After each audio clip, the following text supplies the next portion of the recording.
Bonjour à tous, toujours dans notre série Quel type de vidéo pour quel message, pour qui et à quelle occasion. Aujourd'hui je vous propose d'aborder le focus thématique.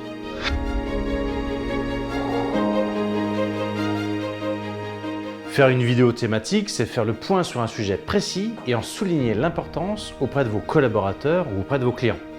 C'est le genre de message le plus fréquent en vidéo, où le challenge est de faciliter l'assimilation d'un sujet généralement complexe. Attention toutefois à ne pas vouloir trop en dire, trop expliquer votre communication, au risque de perdre votre audience. Quelques exemples de focus thématique.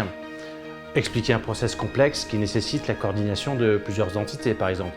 Ou bien présenter les caractéristiques techniques d'un produit, les avantages et points forts à mettre en valeur.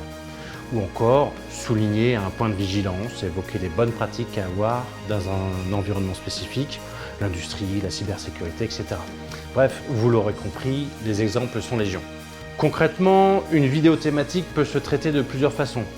Tout d'abord avec l'infographie, par exemple une vidéo en motion design qui va permettre de simplifier le message, d'en faire la synthèse pour une version courte.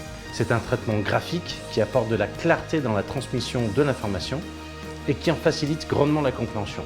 En plus d'être particulièrement efficace pour ce qui est de schématiser les notions abstraites, la vidéo en motion design a l'avantage de pouvoir être totalement adaptée à votre charte graphique et peut être mise à jour au fil du temps. Ce type de vidéo est généralement accompagné d'une voix off qui peut être traduite en plusieurs langues pour une audience internationale. Une autre option plus classique que le motion design est de réaliser un sujet vidéo, de type reportage avec des interviews de responsables, d'experts ou d'acteurs du secteur concerné, avec des illustrations, des mises en situation réelles, etc. C'est plus classique, mais ça a l'avantage d'être plus authentique. On montre le réel et bien souvent on montre les vrais acteurs.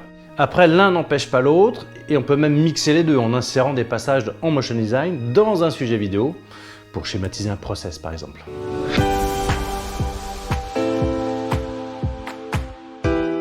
Quelques conseils pratiques. Tout d'abord, il faut bien préparer le message à transmettre en accord avec les différents acteurs concernés. Puis, pour un traitement en motion design, avec votre agence ou votre réalisateur, commencez par la phase d'écriture. Tout se joue sur le papier. Vous pouvez aussi demander à avoir un mood board pour explorer différentes pistes de traitement visuel. Vient ensuite l'étape du storyboard qui permet un premier niveau de visualisation. Après quoi les visuels sont créés, achetés ou modifiés, tout est possible. Ces images sont encore sur leur forme fixe et modifiables si besoin. L'animation arrivera plus tard. À partir de là, vous pouvez demander à avoir une maquette vidéo incluant les visuels fixes et une voix témoin pour vous faire une idée de rendu. Et une fois toutes ces étapes passées et validées, vous pourrez lancer la phase d'animation graphique qui peut prendre plus ou moins de temps en fonction de la complexité de votre projet. Pour une approche plus reportage, la phase d'écriture initiale est là aussi nécessaire. Pour tout projet, il est préférable de démarrer par une note d'intention. Affinez votre message et faites un mini-casting pour identifier quels sont les collaborateurs ou partenaires les plus à l'aise. N'oubliez pas, une fois les interviews tournées, vous devrez faire avec au montage. Et oui. N'hésitez pas à échanger avec vos intervenants en amont pour vous assurer que tout est clair pour eux avant le tournage.